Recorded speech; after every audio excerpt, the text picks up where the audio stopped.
Tepat jam 8 pagi hari Minggu, pernikahan Yusuf dan Aisyah akan digelar di Masjid At-Taqwa di dekat rumah Aisyah. Pernikahan diselenggarakan insya Allah jam 9 pagi setelah Yusuf membaca surat Ar-Rahman sebagai mahar yang dipinta oleh Aisyah, dan Yusuf menyanggupinya. Yusuf menghafal surat Ar-Rahman sebagai mahar pernikahannya dengan Aisyah. Ia menghafal kurang dari 2 minggu sebelum pernikahan dikarenakan kesibukannya di kantor yang sangat padat. Ia memang menargetkan menyelesaikan tugas kantornya sebelum hari pernikahan. Namun, Yusuf tidak hanya memberi mahar hafalan surat Ar-Rahman. Rasanya sangat kurang baginya kalau ia hanya memberi mahar itu saja. Ya, meskipun Aisyah hanya meminta mahar yang sangat ringan surat Ar-Rahman, 50 gram emas dan uang 20.220.000 rupiah sebagai mahar yang ia beri untuk Aisyah. Sebenarnya Aisyah menolak keras mahar yang diusulkan kepada Yusuf. Aisyah merasa sangat tidak perlu dengan mahar yang dia rasa amat banyak untuknya.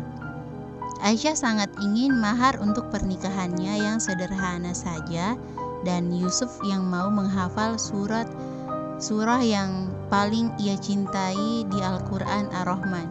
Bagi Aisyah sudah termasuk mahar yang ia impikan dalam pernikahannya. Mahar surat Ar-Rahman baginya sudah sangat cukup. Aisyah tidak ingin berlebihan dan membebani Yusuf, dan juga ia takut akan mengurangi keberkahan pernikahannya. Dalam riwayat Ahmad, yang artinya pernikahan yang paling besar keberkahannya ialah yang paling mudah maharnya. Yang selalu diimpikan oleh Aisyah adalah pernikahan yang mudah dan sederhana. Karena bagi dirinya pernikahan yang mewah atau meriah tidak mempengaruhi kehidupan dalam babak baru berumah tangga. Rasulullah SAW bersabda, yang artinya sebaik-baik pernikahan ialah yang paling mudah. Hadis riwayat Abu Daud. Akan tetapi Yusuf yang memaksa, dan bahwa ia memberikan mahar itu dengan ikhlas, rela, dan tidak merasa terbebani sama sekali. Yusuf yang berkeinginan sendiri untuk memberikan mahar itu kepada Aisyah membuat Aisyah harus mau menerima mahar dari Yusuf. Allah berfirman yang artinya, berikanlah mahar kepada wanita yang kamu nikahi sebagai pemberian dengan penuh kerelaan. Kemudian jika mereka menyerahkan kepada kamu sebagian dari mahar itu dengan senang hati, maka makanlah, ambillah pemberian itu sebagai makanan yang sedap lagi baik akibatnya. Di dalam masjid terdapat ruangan tersendiri yang biasanya digunakan untuk rapat atau kedatangan tamu penting, yang sekarang disulap seperti ruang di rumah. Yusuf yang meminta izin kepada takmir Masjid At-Taqwa dan diperbolehkan memakai ruangan ini dengan syarat selesai acara harus mengembalikan seperti semula. Aku sangat gugup sekali. Kurang dari 1 jam lagi aku akan menjadi seorang istri, memulai kehidupan baru dengan suamiku. Di ruangan ini hanya ada Maira dan sepupu perempuanku dari Jakarta, Amel namanya. Dia yang sekarang sibuk memodel hijabnya sendiri.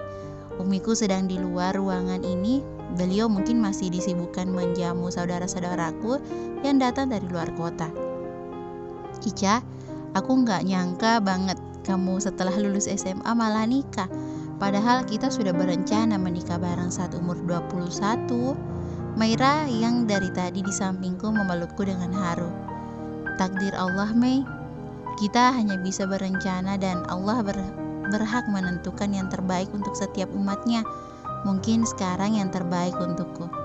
Ya, aku juga tidak menyangka takdirku menikah di usia ke-18 tahun, usia yang sangat muda bagiku.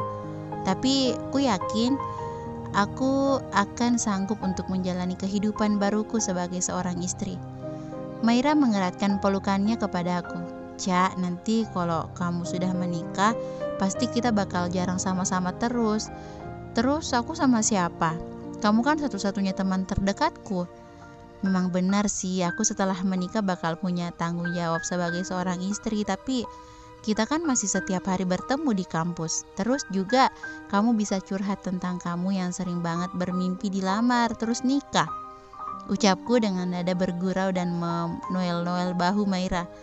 Ih, kamu loh, Cak, masih sempatnya bercanda di momen haru kayak gini. Balas Maira dengan wajah merenggut sebal kepadaku. Aku ingin tertawa saja melihat wajahnya yang sebel itu. Ya kan, kamu sih jangan buat aku mau nangis dah, nanti bedak aku basah terus wajah aku cemo gimana. Candaku dan Maira pun tertawa. Amel yang heran melihat kami sedang tertawa tidak jelas. Nak, udah siap semua? Umi yang baru saja masuk ke ruanganku yang dijadikan kamar khusus untukku hari ini. Masya Allah, cantiknya Nak Umi. Padahal hanya menggunakan bedak sama lipstik saja. Aku memang hanya bermake up seperti itu. Aku menolak dirias oleh Mua. Nanti pasti minor banget. Iya dong Umi, siapa dulu Muanya? Maira. Bangga Maira kepada dirinya. Maira memang tadi membantu aku menggunakan baby cream dulu sebelum pakai bedak dan juga membantuku memakai lipstik. Memang Maira ini muat terbagus untuk Ica dalam bermake up, kata Umi sambil mengedipkan mata seperti menyindir aku yang tidak pernah bermake up sama sekali. Umi dan Maira tertawa receh sambil melihatku. Anak Umi sebentar lagi menjadi istri. Sudah dewasa, tanggung jawab Abi bakal diganti oleh suami kamu, Yusuf. Kamu harus menuruti semua perintah suami. Jadi istri yang salihah ya nak. Aku tidak bisa menahan air mataku. Aku langsung memeluk Umi haru. Kamu jangan sampai menolak perintah suami. Jadi istri yang nurut supaya mendapatkan berkah dan ridho dari suamimu. Kalau kamu mau melakukan perbuatannya yang sekiranya berdosa, kamu harus selalu ingat dosa yang kamu perbuat sekarang yang menanggung suami kamu. Jangan menambah beban suamimu untuk menanggung dosa seorang istri. Karena manusia tidak ada yang sempurna. Pasti ada lalai dan tidak sengaja berbuat dosa. Pesan Umi, kamu harus menjadi istri yang salihah. Kamu insya Allah sudah menjadi perempuan yang salihah. Jadi sempurnakan dengan menjadi istri yang salihah ya nak. Lanjut Umi memberi nasihat kepadaku. Aku terisak di pelukan Umi. Insya Allah Umi, Ica akan menjadi istri yang salihah, yang selalu patuh akan perintah suami. Ucapku yang masih terisak di pelukan Umi. Umi mencium pipiku bergantian. Ridhoi Ica ya Umi, doain Ica supaya menjadi istri yang salihah. Pasti sayang, doa Umi dan Abi selalu menyertai langkahmu. Umi menghapus air mata di pipiku. Umi sampai lupa kalau kamu sudah cantik gini malah Umi bikin nangis. Ya jadinya bedaknya luntur mau hilang. Canda Umi setelah suasana haru. Maira dan Amel yang ikut terharu juga tertawa sambil menghapus air mata di pipi Maira. Di pipi mereka. Tenang Umi, ada Maira sama Amel yang akan membantu memperbaiki make up Ica, kata Maira yang juga diangguki oleh Amel. Keluarga Yusuf sudah sampai di pelataran masjid. Umi mau menyambut mereka dulu dengan Abi. Kamu perbaiki bedak kamu dulu biar kelihatan tambah cantik. Tunggu Yusuf menjemputmu sebentar lagi. Umi yang langsung meninggalkan ruangan ini setelah melihat di monitor bahwa keluarga Yusuf sudah tiba di masjid. Monitor yang ada di meja depanku memang sengaja dibuat untuk melihat proses akad nanti. Qabiltu nikahaha wa taswijaha alal mahril mazkur raditu bihi wallahu waliyu taufik. Setelah Yusuf membaca mahar surah Ar-Rahman dan sekarang mengucapkan ijab dengan lantang menggunakan satu tarikan nafas, para tamu yang serempak berkata, "Sah, aku sudah resmi menjadi seorang istri." Maira dan Amel yang sama menyaksikan secara langsung dari monitor proses akad nikahku. Mereka langsung memelukku bersamaan. Air mataku menetes lagi. Aku tidak menyangka aku menjadi seorang istri di usia ke-18 tahun. Takdir sungguh tidak bisa ditebak. Ya Allah, ridhoi hamba. Hamba memulai babak baru menjadi seorang istri. Ridhoi hamba menjadi istri yang salihah. menempuh awal kehidupan berumah tangga. Amin.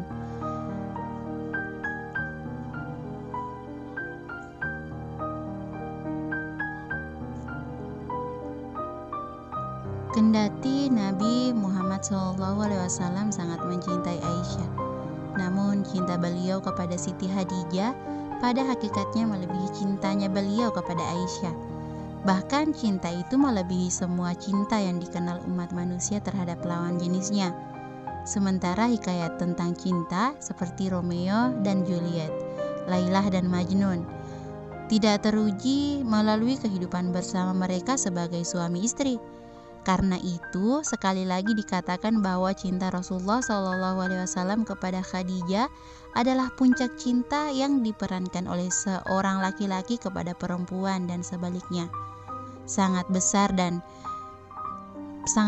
rasa cinta Rasulullah kepada Khadijah, sampai-sampai Aisyah mengatakan dalam Sahih Bukhari dan Sahih Muslim, "Tidak pernah aku merasa cemburu kepada seorang pun dari istri-istri Rasulullah seperti kecemburuanku terhadap Khadijah.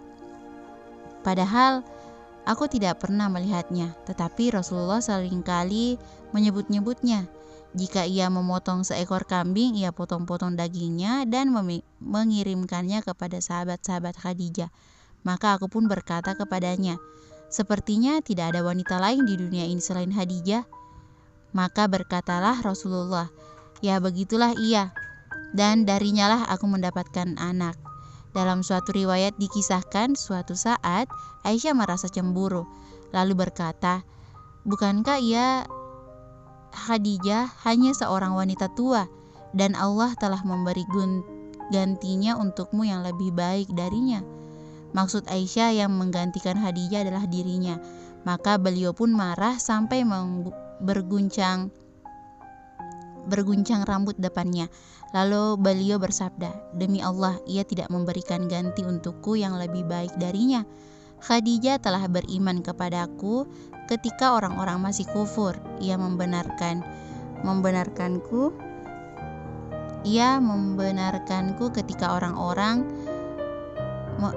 ketika orang-orang ia memberikan hartanya kepadaku ketika manusia lain tidak mau memberiku, dan Allah memberikan kepada anak darinya dan tidak memberiku anak dari yang lain." Ya Allah, betapa indahnya kisah cinta Nabi Muhammad SAW dan Bunda Khadijah.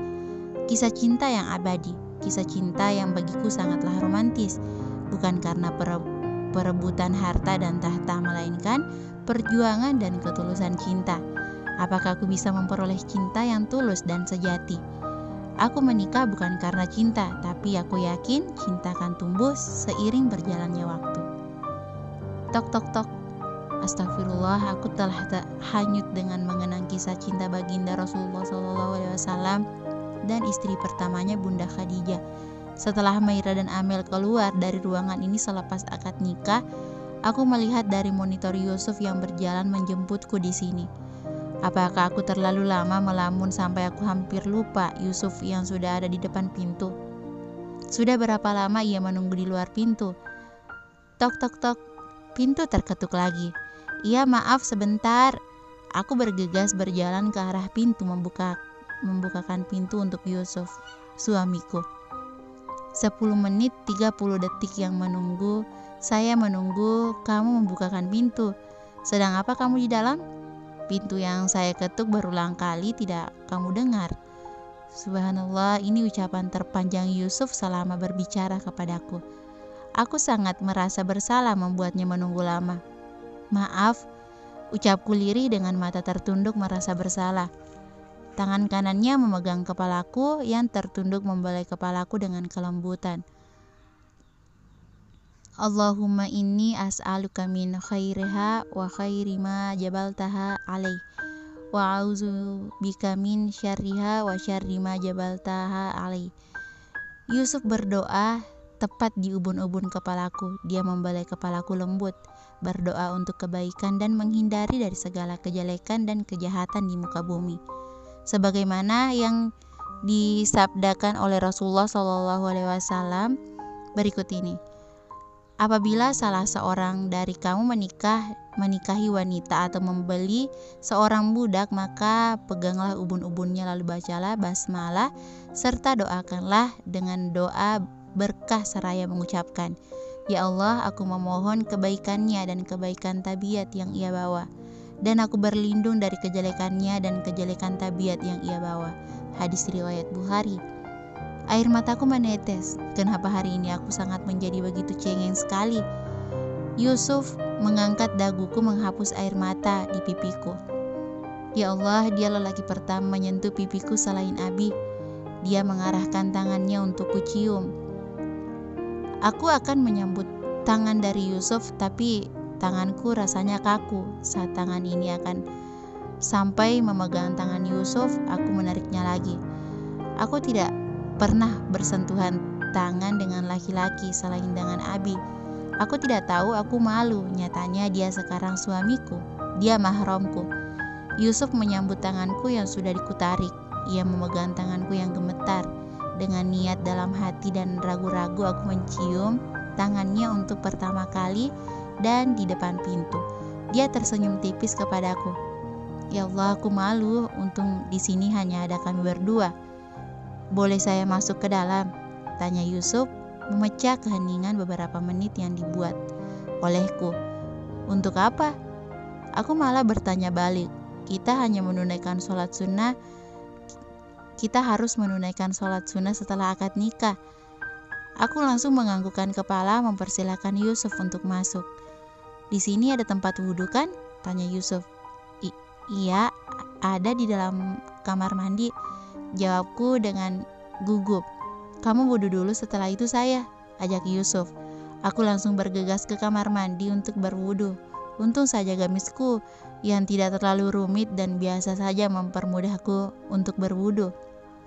Setelah berwudhu, aku menggunakan hijab instan putih yang senada dengan gamisku. Maaf lama, ucapku setelah aku keluar dari kamar mandi dan dia hanya tersenyum lalu melenggang ke kamar mandi untuk berwudhu.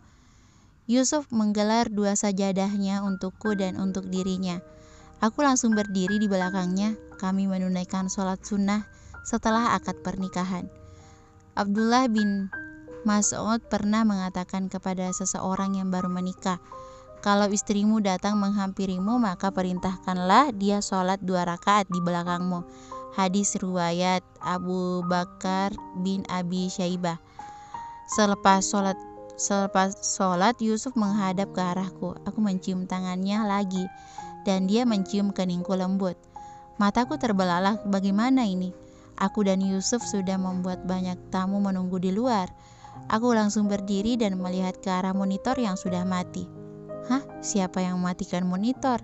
Lalu tamu yang ada di luar masjid gimana? Wajahku sangat bingung sekali. Yusuf yang melihat kebingunganku langsung menarik tanganku ke sofa. Kamu kenapa? Seperti orang kebingungan? Tanya Yusuf. Aku bukan seperti orang bingung, aku memang asli bingung banget. Tamu kita yang di dalam masjid gimana? Mereka pasti menunggu lama. Ini udah hampir 1 jam, astagfirullah, bagaimana ini? Yusuf yang melihat aku sangat gusar dan bingung hanya menatapku sambil tersenyum kecil. Apaan dia ini? Kamu kok tidak merasa bersalah sih? Kasihan tamu kita, ini memang salahku, terus kita harus gimana? Oh iya, kamu kedap. Ucapku terpotong saat Yusuf menarikku yang akan berdiri untuk kembali duduk. Sudah bicaranya, sekarang gantian saya yang bicara. Tadi saat saya menunggumu di luar selama 10 menit 30 detik, saya meminta Bunda dan Umi kamu untuk makan dulu di rumahmu. Kenapa dia mengucapkan kesalahan serinci itu sih? Sungguh aku amat merasa bersalah. Kenapa? Tanyaku polos tidak tahu. Saya tidak membuat saudara kita menunggu, cukup saya saja yang menunggu. Yusuf mengatakan itu membuat pipiku merah merona. Ya Allah, aku malu. Maaf, ucapku gugup. Dimaafkan, sekarang saya mau kamu melepas mukanahmu. Hah? Kenapa? Apa mau Yusuf mengambil haknya sekarang? Aku belum siap sama sekali untuk kembali menggunakan hijabmu. Memang apalagi? Saudara kita mungkin sudah berada di dalam masjid lagi. Untuk apa? Kamu terlalu banyak bertanya, mereka semua hanya sedang makan pagi di rumahmu, dan itu tidak mungkin lebih dari 1 jam. Matanya menatapku dengan raut kesal. Mungkin dia sangat kesal kepadaku yang banyak bertanya. Aku tidak ingin bertanya lagi. Aku langsung berdiri untuk menggunakan hijab di kamar mandi. Mau kemana? Menggunakan hijab? Kenapa harus ke kamar mandi? Kita sudah sah kan? Apa dia mau aku menggunakan hijab di depannya? Aku tidak bisa, aku belum siap. Aku malu. Lalu aku harus bagaimana ini? Aku mau buang air kecil dulu, cicitku. Ya memang, aku tidak bohong, aku sedikit ingin buang air kecil. Yusuf menghela nafas. Jangan lama-lama, saya tunggu. Setelah itu, aku langsung ngacir ke kamar mandi. Pengantin baru akhirnya keluar nih, sampai nunggu 1 jam lebih untuk lihat pengantin ceweknya. Godaan dari sepupuku saat aku keluar dari masjid. Aku dan suamiku sekarang sudah kembali ke rumahku. Jaraknya memang dekat, mungkin selisih 5 rumah saja. Sungguh sebenarnya pipiku sudah merona, apalagi tanganku yang sekarang sedang digandeng oleh suamiku Yusuf. Aku dan Yusuf hanya menanggapi dengan senyuman. Pengantin baru gandengan aja malu-malu, canda Abi, Umi dan Bunda yang juga tersenyum kepadaku. Anak Abi sudah dewasa, udah punya suami, nanti Abi dilupain nih, lanjut Abi dengan nada bercanda. Aku langsung menghambur ke pelukan Abi. Abi, Ica mana bisa lupain Abinya Ica yang paling tersayang. Ih, nggak malu manja dilihatin suami kamu, Cak. Aku merenggut sebal ke Abi. Aku juga heran kenapa jadi seperti anak kecil lagi hari ini, cengeng, manja. Apalagi aku melihatkan sifat asliku kepada Yusuf. Suf, pasti kamu secepatnya akan tahu sifat aslinya Ica, balas Umi. Kok jadi aku yang disindir ya? Umi sama Abi kok malah bikin aku malu di depan Yusuf sih, ucapku pelan dan lirih. Beliau semua lalu tertawa dan aku tidak tahu mereka menertawakan apa. Pengantin baru yang lupa masangin cincin habis akad langsung di kamar berdua. Ayo dipasang dulu cincin nikahnya. Aku dan Yusuf terbelalak kaget. Malu sekali aku sampai bisa kelupaan. Wajahku sampai sudah seperti kepiting rebus, tapi apa Yusuf juga lupa? Yusuf mengambil sepasang cincin dari Bunda. Dia memasangkan ke jariku dan aku memasangkan ke jarinya. Tubuhku masih tegang alias tidak bisa rileks saat Yusuf mencium keningku lama. Setelah itu, aku mencium tangannya sebagai tanda hormat. Sekarang ia menjadi suamiku. Bersambung.